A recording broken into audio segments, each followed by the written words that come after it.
Hello and welcome. Today we will be talking about the 1951 film by Vincent Minnelli, An American in Paris.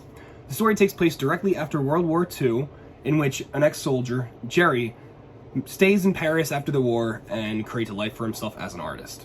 Today we will be viewing the film through film language, but what that means overall is the culmination of everyone coming together, whether it's the director, the cinematographer, the set designer, the composer, bringing it to the audience, bringing it to the film strips as we see them today. And so every single role is so pivotal in how the film is portrayed, how the message is conveyed, and we'll be looking into how that works for An American in Paris today. We will be taking a look at 5 aspects of film language today, those being cinematography, mise-en-scène, lighting, sound, and editing.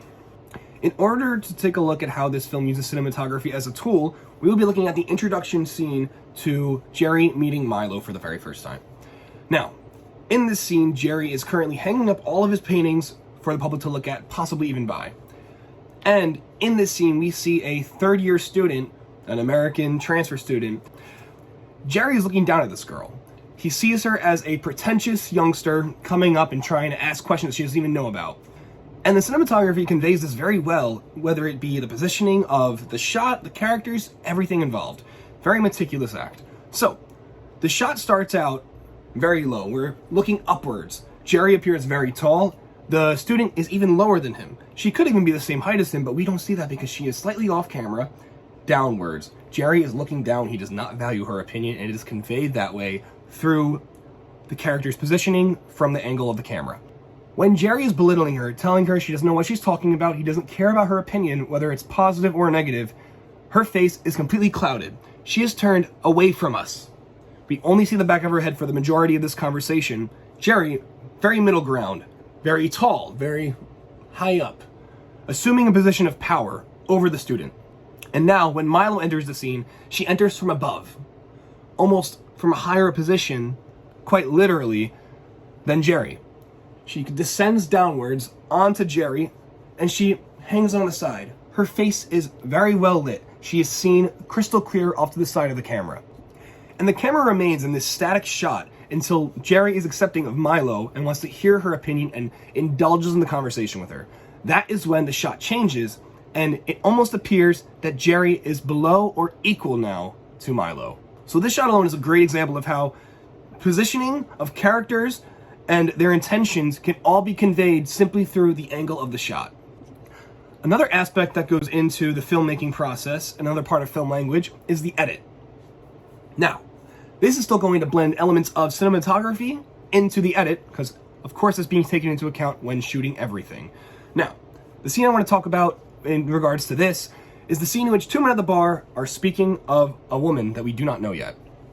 In this scene, it establishes an element of surrealism through a simple 180 pan into a mirror. In doing so, shooting into the mirror makes us realize whatever's about to happen is not how we're used to it happening. When we see the mirror turn into a dance floor. In this scene, we see this woman. She's a dancer. And as these men are describing the woman, they're contradicting each other. Oh, she must be very shy, right? No, she's very vivacious. And we see this woman in a different dress every single scene, and it's completely contrasting with the background. So for example, the one scene where she describes as very vivacious, she's wearing all white against a very bright red background. A very good way of catching our eyes and drawing all of our attention to this woman in this landscape that we are not familiar with. And the scene cuts between the men's descriptions and a new dance floor for this woman to waltz around.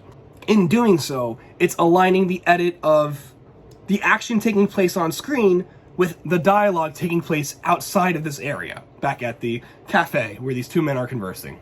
Another aspect of the movie is sound. Now, being a musical, sound is very crucial to the film, and I'm going to be taking a look at the one song, I Got Rhythm.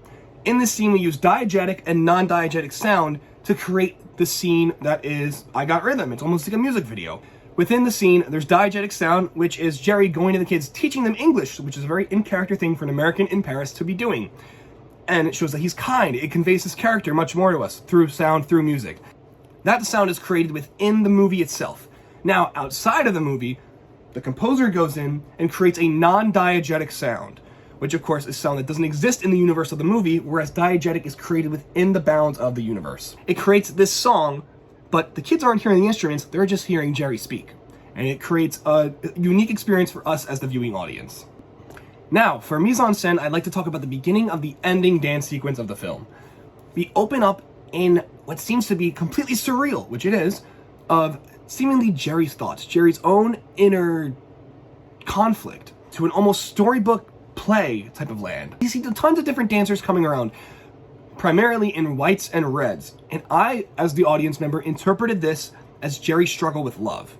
Red and white could both be associated with love. It's very Valentine's Day-esque, and I see the reds as the dangers of falling in love, and the whites as the benefits, the purity of love.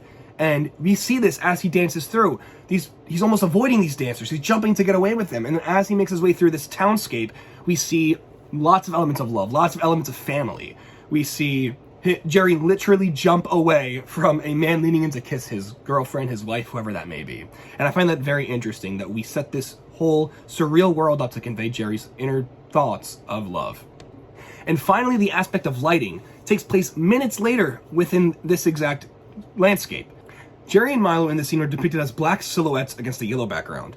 And as they progress into a full dance number, they bring back the whites and the reds that I spoke of before. And again, I'm interpreting them the same exact way, and even it's fortified through their movements. When the white light shines on them, they're doing very elegant acts. They're lifting each other into the sky. Well, more so Jerry lifting Milo, but still.